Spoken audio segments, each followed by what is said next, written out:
सुनिए,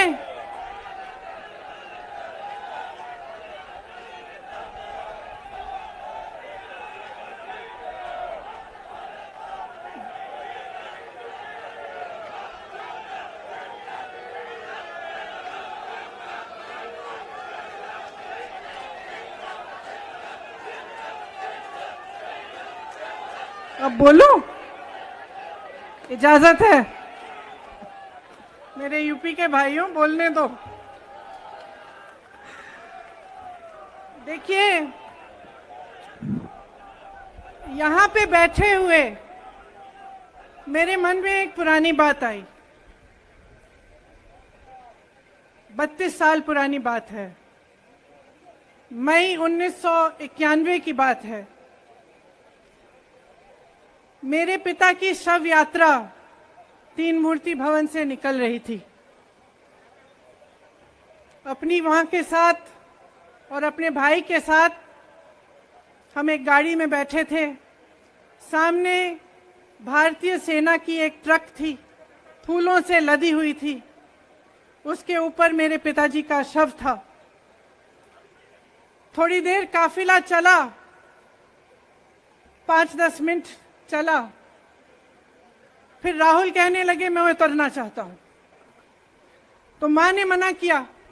उस समय सुरक्षा का भी बहुत वो था। तो मां ने कहा नहीं, तुम उतर नहीं सकते। राहुल ने जिद की, नहीं मैं उतरूंगा। मैंने मां से कहा मां उतरने दो। राहुल गाड़ी से उतरा। उस सेना की ट्रक के पीछे खड़ा होके चलने लगा और तीन मूर्ति से लेके कड़ी धूप में अपने पिता के जनाजे के पीछे पीछे पैदल चलते चलते चलते चलते यहां पहुंचा। इस जगह से कुछ 400-500 गज दूर यहां पर मेरे शहीद पिता के अंतिम संस्कार मेरे भाई ने किए।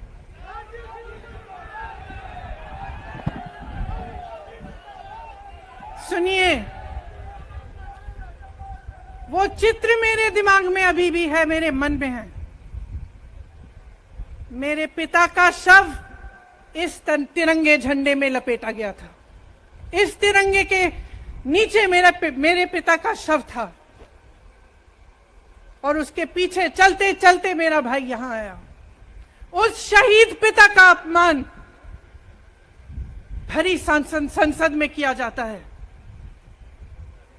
उस शहीद के बेटे को आप देशद्रोही कहते हैं, आप मीर जाफर कहते हैं, उसकी आप मां का अपमान करते हैं। आपके मंत्री मेरी मां का अपमान भरी संसद में करते हैं। आपके एक मुख्यमंत्री कहते हैं कि राहुल गांधी को पता भी नहीं है कि उनका पिता कौन है।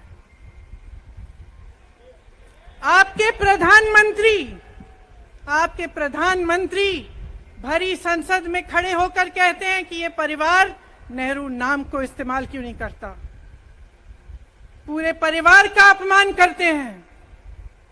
कश्मीरी पंडित समाज के रिवाज का अपमान करते हैं, जिसके तहत एक बेटा अपने बाप के मरने पर पगड़ी पहनता है, परिवार की परंपरा को आगे बढ़ाता है।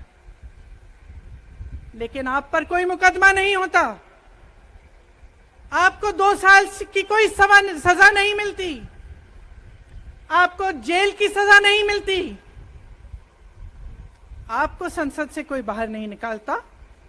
आपको मना नहीं करता कि 8 सालों के लिए आप चुनाव नहीं लड़ सकते। क्यों? मैं पूछना चाहती हूं क्यों? आज तक हम चुप रहे हैं। हमारे परिवार का अपमान करते गए। मेरे भाई ने क्या कहा? संसद में वो मोदी जी के पास गए और उनसे गले लगे। मेरे भाई ने कहा मैं आपसे नफरत नहीं करता हूं, मेरे दिल में आपके लिए कोई नफरत नहीं है। हमारी विचारधारा अलग है, लेकिन हमारी नफरत की विचारधारा नहीं है। तो मैं पूछना चाहती हूं एक आदमी का कितना अपमान करोगे, कितना अपमान करोगे? क्या यही है इस देश की परंपरा? आप परिवारवादी कहते हैं, तो भगवान राम कौन थे?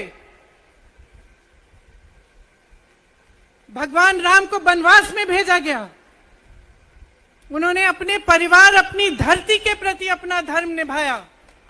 क्या भगवान राम परिवारवादी थे? क्या पांडव परिवारवादी थे कि वो अपने परिवार की संस्कारों के लिए लड़े?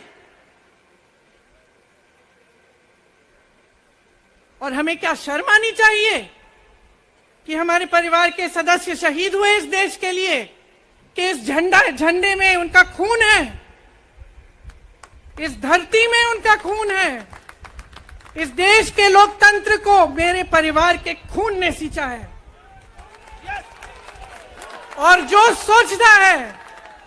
सोचता है कि हमें अपमानित करके हमें डराएंगे, हमें धमकाएंगे, जो सोचता है कि तमाम एजेंसियों को लगाकर हम पे छापे मारकर हमसे कुछ भी कर ले, हमें डराएंगे, वो गलत सोचते हैं।